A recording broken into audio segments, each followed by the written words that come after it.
السلام علیکم viewers, learn with Amna channel میں آپ کو بہت خوش آمدید۔ آج کا جو میرا ٹاپک ہے وہ ہے سیرت حضرت عثمان غنی رضی اللہ تعالیٰ عنہ۔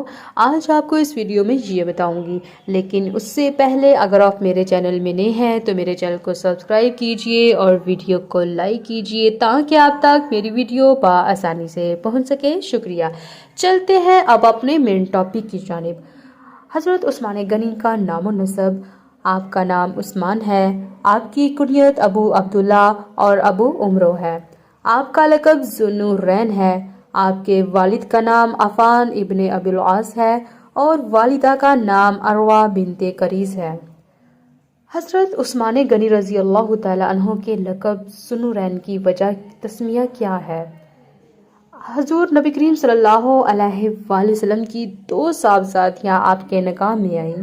آپ کا نکاح پہلے حضرت محمد صلی اللہ علیہ وآلہ وسلم کی صاحبزادی حضرت رقیہ رضی اللہ تعالیٰ عنہا سے ہوا، اور جب ان کی وفات ہو گئی تو اس کے بعد حضرت محمد صلی اللہ علیہ وآلہ وسلم نے اپنی دوسری صاحبزادی حضرت کلثوم کا نکاح آپ سے کر دیا۔ حضرت کلثوم کے وصال کے بعد حضرت محمد صلی اللہ علیہ وآلہ وسلم نے فرمایا کہ اگر میری کوئی اور بیٹی ہوتی جس کا میں نکاح کرتا تو میں اس کا نکاح عثمان کے ساتھ ہی کرتا۔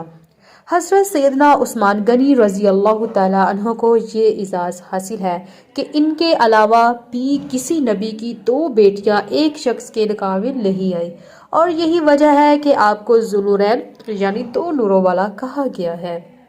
حضرت عثمان غنی رضی اللہ تعالیٰ عنہ کا سلسلہ نسب عبد مناف پر حضور نبی کریم صلی اللہ علیہ وآلہ وسلم سے جا ملتا ہے۔ آپ کا والد کی طرف سے سلسلہ نسب حسب ذیل ہے: عثمان ابن عفان بن ابو العاص بن امیہ بن ابو الشمس بن ابو مناف بن قصا بن کلاب بن مرہ بن کعب بن لوی بن غالب۔ حضرت سیدنا عثمان غنی کا والدہ کی طرف سے سلسلہ نسب یہ ہے: عروہ بنت قریظ بن ربیعہ بن حبیب بن ابو الشمس بن ابو مناف۔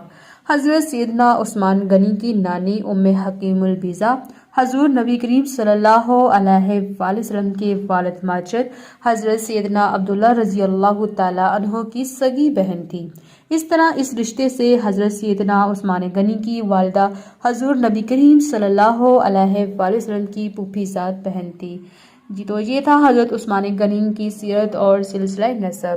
اسی طرح مزید اسلامی معلومات کے لیے لرن ود آمنہ چینل کو سبسکرائب کیجئے اور ویڈیو کو لائک کیجئے تاکہ آپ تک میری ویڈیو بآسانی سے پہنچ سکے۔ شکریہ۔